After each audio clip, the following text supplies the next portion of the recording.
not interested in just the idea of whether there is or isn't a cosmological constant. I'm interested in the value, in the number that it's in. Sure, we're interested in lots of things about the historical. No, but the questions are different.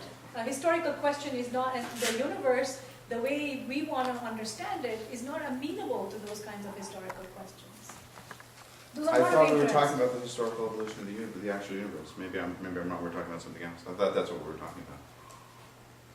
The historical evolution of the universe includes also the evolution of biological species, for which we have theories, and we do simulation about Darwin evolution, whatever. I mean, and she's using the same. Yeah, so she should have this. So she should have the same worries about biology, about biological explanation. Do you? You worry about the probabilities there? You should be. I don't see why. I don't have enough of an understanding to even know if a probabilistic formulation makes sense. Well, people do worry about There are that. other people who do, Yeah, but Yeah, you can, but I'm just wondering what's especially problematic about these cosmological cases, As as I opposed said, to any other historical science. I think for me, as I said, it's the uniqueness, and the uniqueness in that particular way, in the fact that I don't have access to a PDF of initial fluctuation spectra, possible initial fluctuation spectra, and that I'm using one very deterministic one to then derive statistical properties. And the problem is not that there's a determinism is an issue. The problem is that after all of that, I'm doing many realizations of these simulations, I'm doing an average, and then I'm deriving statistical properties. So it's problematic because I'm not capturing all possibilities, although I think I am. And the only reason I'm not is because I have only one set of initial conditions.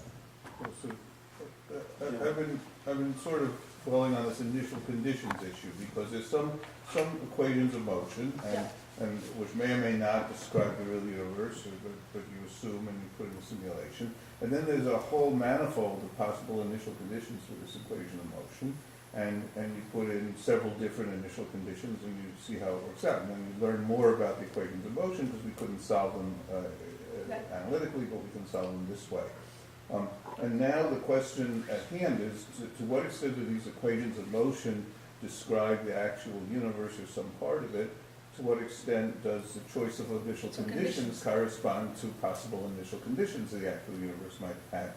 And you have no probability measure on this manifold of initial conditions, so at that point it's really seat of the pants. And I don't know if there's a mathematics of I mean, certainly there's a lot of work in chaos theory, and you probably know much better than I do about sensitive dependence on initial conditions and singularities in this manifold and so on, bifurcation. But I don't know whether there's any theory of probability measures on such spaces and how the probabilities time evolve and so forth. But maybe there is, but I don't know what it is. Actually, we don't. There is no such theory. There is no such. So then you can't really draw a probabilistic inference about initial conditions themselves, but the statistics you're looking at are probabilistic properties of realizations of an actual solution at some time, and then you're looking at two-point correlations of various variables. And I guess what you're pointing out is one doesn't really know how to interpret that kind of a probability, since we have no overall sample space from which things are drawn. So, okay, that at least helps me understand the issue. But that's true in general for Yeah, historical that's true inquiry. for any, I mean, if you're a simulated biological system or a game theoretical situation, anything where economics, I would think. stock market. Tim? But again, it seems there are 5 different issues here that are confounded in ways I just don't understand. So let me give you an example. The uniqueness problem. There was one big bang. Right. That's unique. We don't think that there's really deep epistemic problems in finding out a lot about it and being very secure that we know more or less when it occurred, what its density was, right? Now, there are issues you have, which is that you're making fundamentally predictions about the distribution of matter generally, and most of it's cold matter. And there's an obvious epistemic worry that we don't know where the cold, it's only under certain assumptions that we know where the cold matter is, so we can't compare your predictions to experiment. that has nothing to do with uniqueness, right? That's just an entirely orthogonal issue that I understand perfectly well. There are issues about you write down a theory and you can't solve it analytically, so you have to do some numerical simulations. How reliable are those? That's yet a different matter. That's going to be addressed by certain mathematical considerations and so on.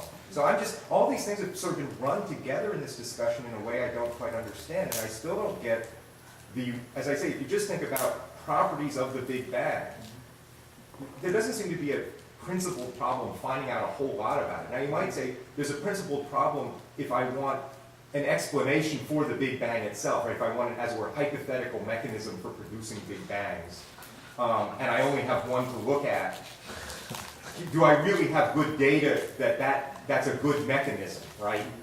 Because you might say, and normally what you'd say is, well, if it's a mechanism like what Sean was doing, well, if it's a mechanism that typically produces Big Bangs like this, I might think that even one's pretty good, right? But I'd be better, I'd be happier if I had 10. Many more. Right? I think that's the sense in which I mean. Right. Okay. And so, I'd be happier. of course, we prefer that. It doesn't strike me, even if there's only one, it might have enough detailed features to constitute what looks like a pretty strong test of the model, right? Yeah. So, that just seems to be more a matter of degree or detail than one of principle here, just because there's one I think when it's big problem. maybe some of the confusion is in my inability to articulate.